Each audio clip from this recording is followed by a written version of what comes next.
Development of resources. Resources are vital for human survival as well as for maintaining the quality of life. It was believed that resources are free gifts of nature. As a result, human beings use them indiscriminately, and this has led to the following major problems. அதாவது humans வந்துட்டு gift வந்துட்டு நம்மளுக்கு nature கொடுத்த gift தான் resources அப்படின்னு சொல்லிட்டு பயங்கரமாக பாகுபாடு இல்லாமல் பயங்கரமாக யூஸ் பண்ணதுனால நிறைய மேஜர் ப்ராப்ளம்ஸ் ரைஸ் ஆகிருக்கு. First problem, depletion of resources for satisfying the greed of few individuals. Like சில பேருக்கு வந்துட்டு அந்த ரிசோர்ஸஸ் ஆக்சசபிளாக இருந்துச்சு, சில பேர்கிட்ட காசு இருந்துச்சு, சில பேர்கிட்ட ஆக்சசபிளாக இருந்துச்சுன்னா அவங்க வந்துட்டு அந்த ரிசோர்ஸை யூஸ் பண்ண ஆரம்பித்தாங்க. சும்மா யூஸ் பண்ண ஆரம்பிக்கல, அதிகமாக யூஸ் பண்ண ஆரம்பித்தாங்க.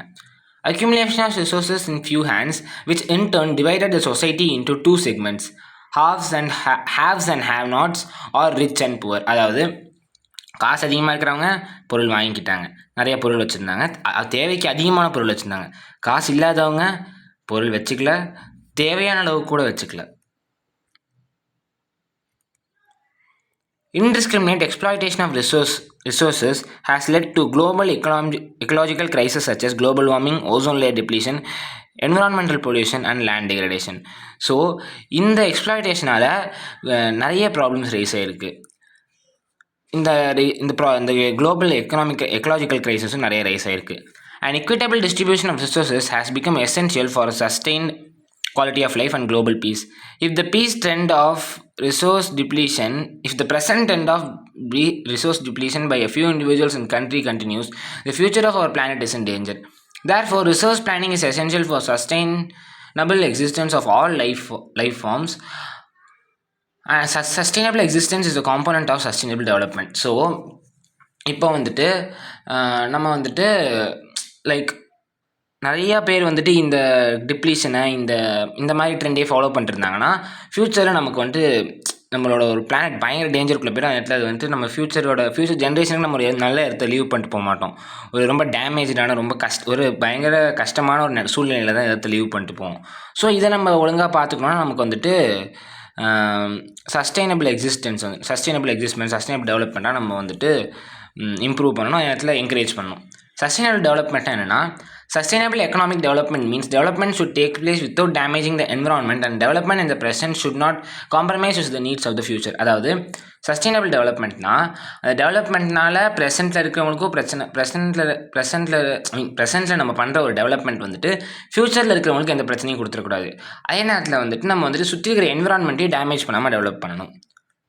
ஸோ இதுக்கு தான் ரியோ டி ஜெனரியோவில் 1992 வந்துட்டு 100 heads of states, நிறைய ஸ்டேட்ஸ்லேருந்து ஹெட்ஸ் வந்துட்டு இங்கே வந்துட்டு ஒரு மீட்டிங் கண்டக்ட் பண்ணியிருந்தாங்க.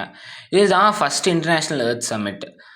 இது வந்துட்டு அந்த அர்ஜென்ட் ப்ராப்ளம்ஸுக்கு அப்போ வந்துட்டு இது எய்ட் பண்ணுச்சு. ஸோ எய்ட் பண்ணி எல்லா லீடர்ஸும் வந்துட்டு global climate change and biological டைவர்சிட்டிக்கு டிக்ளரேஷன் கொடுத்தாங்க. அந்த கன்சர்வேஷன் அது வந்து என்ன பண்ணாங்கன்னா அஜெண்டா 21 அப்படின்னு சொல்லி ஒன்று அடாப்ட் பண்ணிக்கிட்டாங்க. Sustainable development 2021 20th century reach பண்ணுறதுக்கு ஒன்று அடாப்ட் பண்ணிக்கிட்டாங்க. ஸோ அஜெண்டா 21 என்னென்னா, it is declaration signed by the world leaders in 1992 at the United Nations Conference on Environment and Development, which took place at the Rio de Janeiro, Brazil. It aims at achieving global sustainable development. It is an agenda to combat environmental damage, poverty, disease through global cooperation on common interest, mutual needs and shared responsibilities. One major objective of Agenda 21 is that every local government should draw its own local Agenda 21.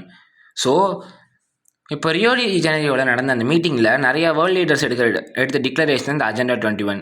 இந்த agenda 21 என்னென்னா, நம்ம வந்துட்டு environment damage, புவர்ட்டி, disease இது எல்லாத்தையுமே குளோபலாக எல்லோரும் சேர்ந்து மியூச்சுவலான interest, மியூச்சுவலான needs எல்லாத்தையும் சேர்த்து ரெஸ்பான்சிபிலிட்டியை ஷேர் பண்ணி எல்லாத்தையும் ப்ரொடெக்ட் பண்ணணும் அப்படின்றதுக்கு தான் இந்த அஜெண்டா 21 சைன் பண்ணாங்க. அடுத்து resource planning.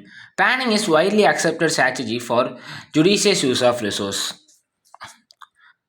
It has importance in a country like India, which has enormous diversity in the availability of resource. There are regions which are rich in certain types of resource, but they are deficient in some other resources.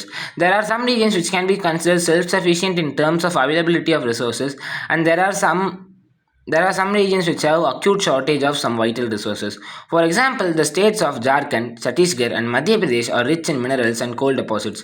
Arunachal Pradesh has abundance of water resources but lack in infrastructural development. The state in Rajasthan is very endowed with solar and wind energy but lacks in water resources. The cold desert of Ladakh is relatively isolated from the rest of the country.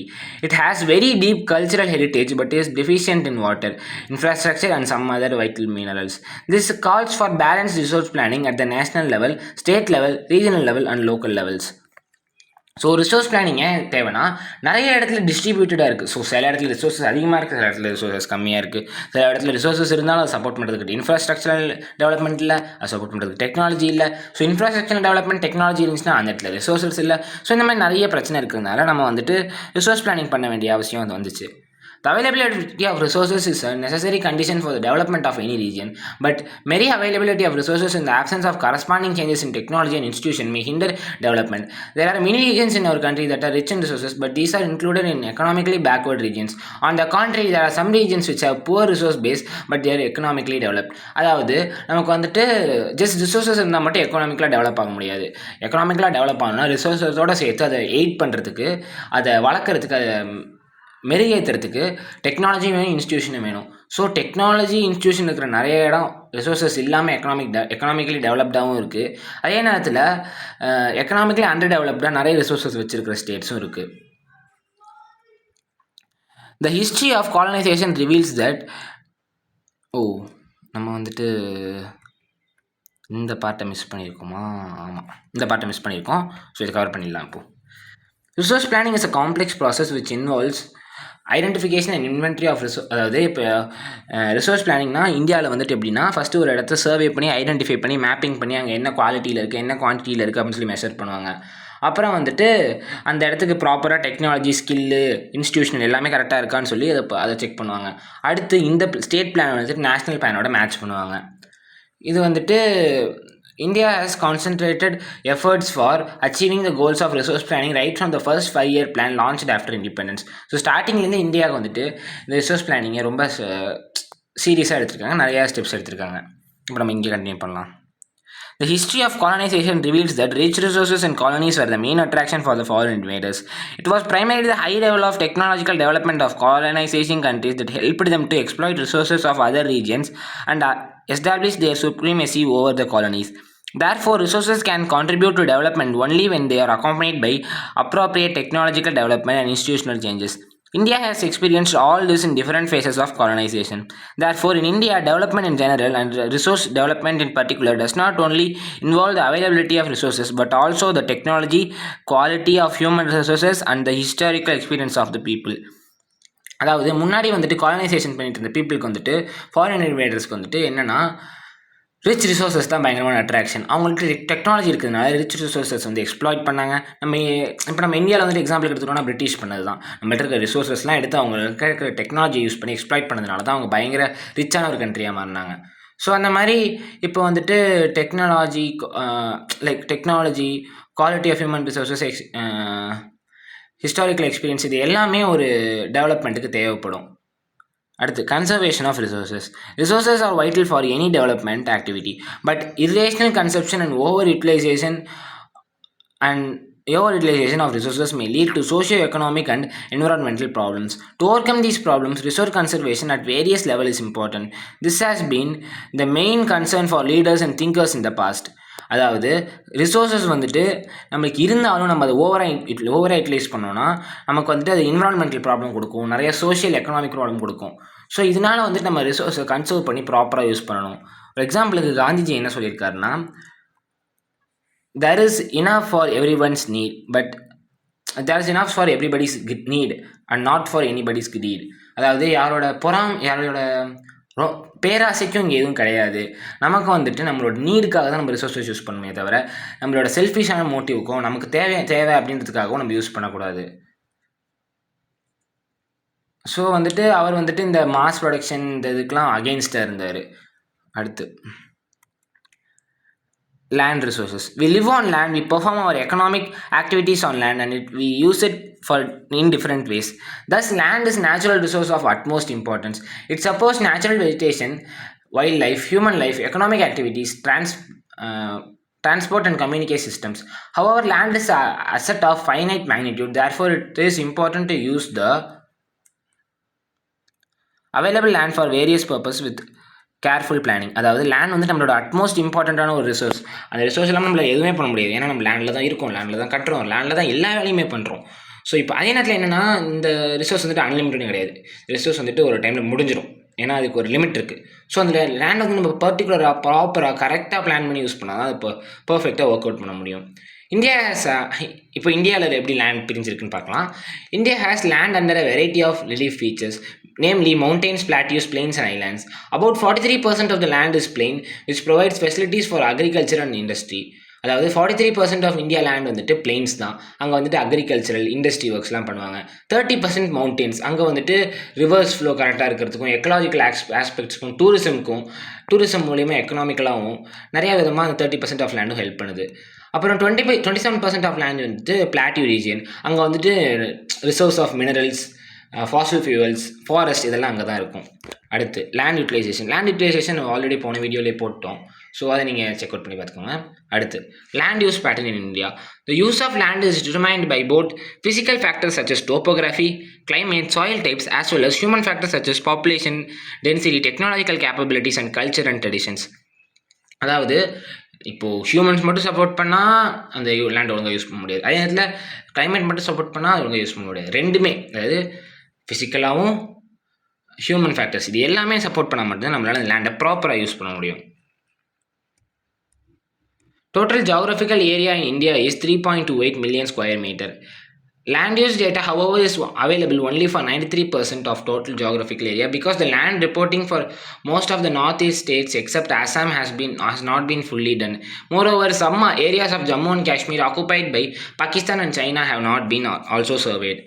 not also been surveyed. So வந்துட்டு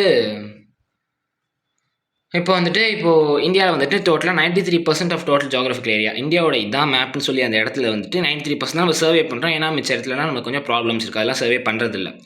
so அந்த இடத்த தவிர இருக்கிற இடத்துல தான் நம்ம வந்துட்டு இந்த லேண்ட் யூஸ் இதை பற்றி நம்ம பர்சன்டேஜ் எடுக்கிறோம். The land under permanent pasture has also decreased. How are we able to feed our huge cattle population on this pasture land, and what are the consequences of it? Most of the other than the current fallow lands are either of poor quality or the cost of cultivation of one land on such land is very high. Heavy not சொல்லலாம், but very high. Hence, these lands are cultivated once or twice in about 2 to 3 years, and if these are included in the net zone area, then the percentage of net zone area in India comes to about 54% of the total reporting area. So, almost half of the area மேலே இந்த other than fallow எல்லாத்தையும் current fallow lands எல்லாத்தையும் சேர்த்து பார்த்தோம்னா 54% நம்மளோட இந்தியாவோட reporting area வந்துட்டு அக்ரிகல்ச்சருக்குள்ளே தான் இருக்குது. நெட் zone ஏரியாக்குள்ளே தான் இருக்குது. Forest area in India is far lower than the decided 33% of geographical area as it was outlined in National Forest Policy. 1952 the National Forest Policy படி ஃபாரஸ்ட் ஏரியா ஒரு கண்ட்ரியில் at least 33% இருக்கணும், but India அதோட கம்மியாக இருக்குது. It was consider essential for maintenance of ecological balance, the livelihood of millions of people who live on the fringes of these forests depends upon it. Part of this land is termed as wasteland and land put to other non-agricultural uses. Wastelands include rocky, arid and desert areas, and land put to other non-agricultural uses include settlements, roads, railways, industries, etc. Continuous use of land over a long period of time without taking appropriate measures to conserve and manage it has resulted in land degradation. Thus, in turn, has serious repercussions on society and the environment. So வந்துட்டு நம்ம வந்துட்டு லேண்டை வந்துட்டு ஒழுங்காக இப்போது waste land சில இடத்துல waste லேண்டாக இருக்குது, சில இடத்துல நான் அக்ரிகல்ச்சரல் லேண்டாக இருக்குது. இந்த வேஸ்ட் லேண்ட்லாம் நம்மளால் யூஸ் பண்ண முடியாது லேண்ட், பட் அது நம்ம ஒழுங்காக டெக்னாலஜி வச்சு பண்ணால் யூஸ் பண்ணலாம். பட் இப்போதைக்கு அது வேஸ்ட் லேண்டாக தான் இருக்குது. அதே நேரத்தில் நம்ம வந்துட்டு நான் அக்ரிகல்ச்சரல் ஏரியாஸ் எல்லாம் நம்மளோட பர்சனல் ஹியூமன் நீட்ஸ்க்காக யூஸ் பண்ணிக்கிட்டோம். ஸோ இதை தவிர நமக்கு வந்துட்டு சாயில் டைப்ஸ் இது எல்லாத்த பற்றியுமே நம்ம போன வீடியோலேயே அப்லோட் பண்ணிட்டோம். இந்த மேப் முக்கியமாக படித்து வச்சுக்கோங்க. இந்த மேப்லேருந்து கொஷின்ஸ் வரதுக்கு நிறைய வாய்ப்பு இருக்குது. ஸோ அவ்வளோதான், இதோட இந்த லெசன் முடிஞ்சிருச்சு. Thank you friends. மறக்காமல் இந்த வீடியோ பார்த்துட்டு அந்த வீடியோ பாருங்கள். அப்போ தான் உங்களுக்கு ரெண்டுமே சேர்த்து உடனே பார்த்தா தான் உங்களுக்கு மைண்டில் ஸ்டே ஆகிறதுக்கு நிறைய வாய்ப்பு இருக்குது. தேங்க்யூ.